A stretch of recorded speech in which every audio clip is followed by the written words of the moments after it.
பேர் அப்பாஸ். மனிதநேய ஜனநாயக கட்சியினுடைய கோவை மாவட்ட செயலாளராக இருக்கிறேன். கார்த்திக் முன்னாள் எம்எல்ஏ போன தடவை எதிர்க்கட்சியாக இருக்கும்போது அவர் சிங்கநல்லூர் தொகுதியினுடைய எம்எல்ஏவாக இருந்தார். கோவையினுடைய நலன் கருதி நிறைய விஷயங்கள் அவர் போராட்டம், தொடர்ந்து அவர் போராட்டமும் நிறைய வழக்கும் வாங்கியிருந்தார். அவர் எம்எல்ஏவாக நின்னார். ஆனால் இறைவனுடைய நாட்டம் அவர் எம்எல்ஏ ஆகலை. இருந்தாலும் இன்றைக்கி கோவையில் எந்த ஒரு சூழ்நிலை, மக்கள் பிரச்சனைகள் தொடர்ந்து ஒவ்வொரு இதாக இங்கே இருக்கும்போதும் அவர் கார்த்திக்கு முன்னாள் எம்எல்ஏ அவர்களை தான் நாங்கள் தொடர்பு கொண்டு இங்கே மக்கள் பிரச்சனைகள் ஒவ்வொரு விஷயமாக எடுத்து அவங்கள்ட்ட சொல்லிகிட்ருக்குறோம். அவர் உடனடியாக அதனுடைய செவி சாய்த்து உடனடியாக அதுக்குண்டான அதிகாரிகளை சந்தித்து எங்களையும் வாங்க நம்மளும் சந்தித்து அந்த மக்களுடைய கோரிக்கையை எடுத்து சொல்லலாம்னு சொல்லி எங்கள் கூட அந்த அதிகாரிகள்கிட்ட அந்த கோரிக்கை மனுவாக கொடுத்து அது ஒவ்வொரு விஷயங்கள் தொடர்ந்து ஃபாலோ பண்ணிகிட்ருக்காரு.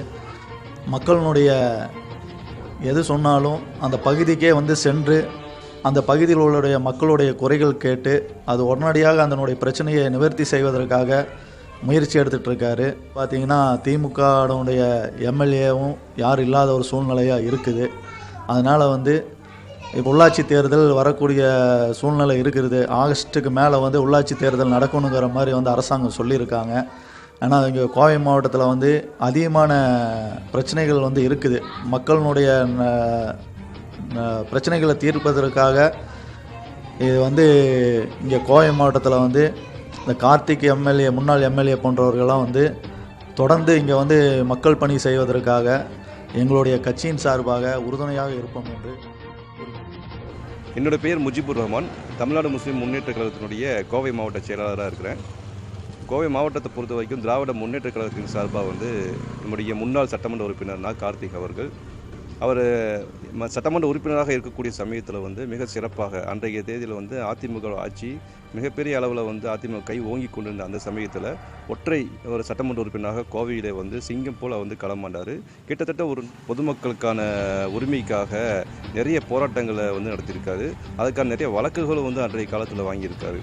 இன்றைக்கி வரைக்குமே மக்களின் ஒரு பிரதிநிதியாக இன்றைக்கி ஒரு மக்கள் குறைகளை கேட்டு அவர்களுக்கான நிவாரணத்தை அது மாநகர கட்சியாக இருக்கலாம், அல்லது கலெக்டர் அலுவலகத்தில் செய்யக்கூடிய பணிகளாக இருக்கலாம், பொதுப்பணித்துறையாக இருக்கலாம், எதுவாக இருந்தாலும் மக்களுக்கான பணிகளை இன்றைக்கி வரைக்கும் அவர் செவிமடுத்து செஞ்சுட்டு இருக்கிறாரு.